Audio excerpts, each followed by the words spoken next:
क्या हो अगर कोई ये कहे कि एक अकेले इंसान ने भारत में कहानी सुनाने के तरीके को, उसके मायने को हमेशा के लिए बदल कर रख दिया। आज हम उन्हीं जीनियस मुंशी प्रेमचंद के जहन में उतरने वाले हैं और ये समझने वाले हैं कि कैसे उनके क्रांतिकारी विचारों ने कहानी की कला में एक नई जान फूंक दी। देखिए, पुरानी किस्से कहानियों को एक पल के लिए भूल जाइए। ये वो शख्स हैं जिन्होंने कहानी को सिर्फ मनोरंजन नहीं बल्कि इंसान के दिमाग के अंदर झांकने का एक आला समझा, हमारी साइकोलॉजी की गहराइयों को टटोलने का एक जरिया बनाया। काल्पनिक लेकिन फिर भी सच। प्रेमचंद का ये एक वाक्य यही हमारी आज की पूरी पड़ताल का सेंटर पॉइंट है।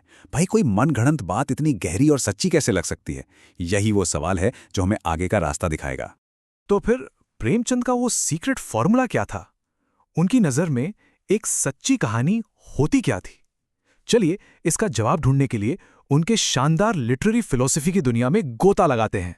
तो सबसे पहली और सबसे जरूरी बात, जब प्रेमचंद सच की बात करते थे तो उनका मतलब तारीखों या हिस्टोरिकल फैक्ट से नहीं था। नहीं, उनके लिए कहानी का सच इससे कहीं ज्यादा गहरा था। वो छिपा था उस आनंद में जो कहानी देती है और इंसानियत की उस गहरी समझ में जो हमें उससे मिलती है।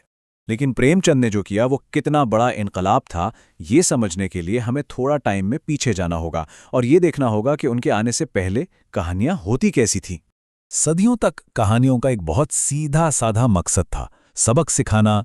चाहे वो नैतिकता सिखाने वाली दंत कथाएं हों या कोई आध्यात्मिक उपदेश, सब कुछ कहानी के प्लॉट, हैरत अंगेज घटनाओं और हाँ, आखिर में मिलने वाले मैसेज पर टिका होता था। यूं समझिए कि ये पुरानी कहानियां क्या और कैसे पर टिकी थी। हीरो के साथ क्या हुआ, समस्या कैसे हल हुई। लेकिन वो जो क्यों वाला सवाल है ना, कि किरदारों के अंदर का मनोवैज्ञानिक क्यों क्या है, वो अभी कहानी का हीरो नहीं बना था। लेकिन दुनिया बदल रही थी। प्रेमचंद ने यह महसूस किया कि इस तेजी से भागती, दबाव से भरी मॉडर्न जिंदगी के पास लंबी चौड़ी दंत कथाओं के लिए अब वक्त नहीं था। लोगों को अब ऐसी कहानियां चाहिए थीं जो सीधे मुद्दे की बात करें, जो उनकी अपनी जद्दोजहद और अंदरूनी उलझनों से सीधा रिश्ता जोड़ें। और बड़ी ईमानदारी के साथ प्रेमचंद ने यह माना भी कि यह ख्याल उन्होंने हवा में नहीं बनाया। उन्हें प्रेरणा मिली टॉल्स्टॉय, चेखव और मोपासान जैसे वेस्टर्न मास्टर्स से। उन्होंने उनके मनोवैज्ञानिक नजरिए को लिया और इसे भारत की जमीन की सच्चाइयों को आवाज देने के लिए इस्तेमाल किया। और यहां पर यह बदलाव बिल्कुल साफ नजर आता है। हम घटना प्रधान कहानियों से चरित्र प्रधान कहानियों की तरफ बढ़ रहे हैं, आश्चर्य से अनुभव की तरफ, सीधे सीधे नैतिक पाठ पढ़ाने से इंसानी दुविधाओं को खंगालने की तरफ। तो एक बेहतरीन कहानी की इस नई रेसिपी के मेन इंग्रेडिएंट्स क्या हैं? चलिए प्रेमचंद के इस मनोवैज्ञानिक ब्लूप्रिंट की गहराइयों में उतरते हैं और इसे डिकोड करते हैं। और यही है वो सबसे अहम बात। प्रेमचंद के लिए अब प्लॉट कहानी का हीरो नहीं रहा, वो तो बस एक गाड़ी थी। और प्लॉट की अहमियत सिर्फ तब थी जब वो हमें एक मंजिल तक ले जाए, और वो मंजिल थी हम इंसानों के बारे में कोई गहरा, यूनिवर्सल मनोवैज्ञानिक सच। प्रेमचंद के हिसाब से कहानी की शुरुआत किसी भूकंप या कारचेज से नहीं बल्कि एक इंसानी सच से होनी चाहिए। मिसाल के तौर पर यह क्रांतिकारी विचार कि सबसे बुरे दिखने वाले इंसान के अंदर भी कहीं ना कहीं अच्छाई की एक चिंगारी छिपी होती है। बस यही है एक महान कहानी का बीज। आखिर में मकसद एकदम सीधा लेकिन बहुत गहरा था, पढ़ने वाले और किरदार के बीच की दीवार को गिरा देना। कहानी की कामयाबी उसके उतार चढ़ाव में नहीं बल्कि सच्ची हमदर्दी के उन लम्हों में थी जब कोई कहानी के पन्ने पर खुद की झलक देख ले।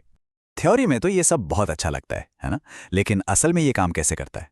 चलिए प्रेमचंद के खजाने से एक हीरा निकालते हैं बड़े भाई साहब और देखते हैं कि उनका जादू असल में चलता कैसे है।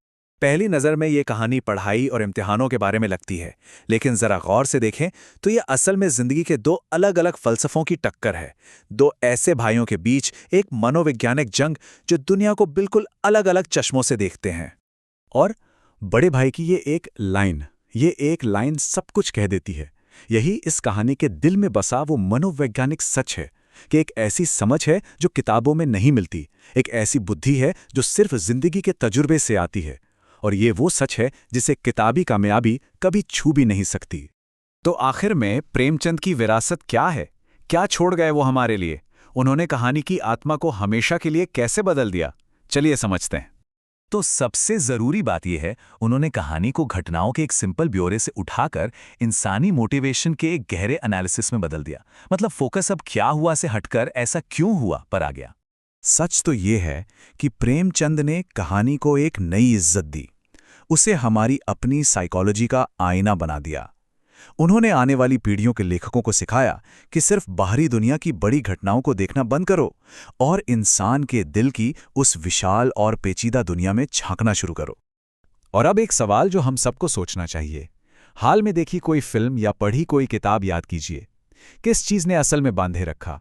एक्शन से भरपूर प्लॉट ने या उस एक मनोवैज्ञानिक सच के लम्हे ने, जब लगा कि हाँ, ये किरदार तो बिल्कुल असली है। प्रेमचंद के विचार आज भी जिंदा हैं और हर उस बेहतरीन कहानी में गूंजते हैं जो हम आज देखते या पढ़ते हैं।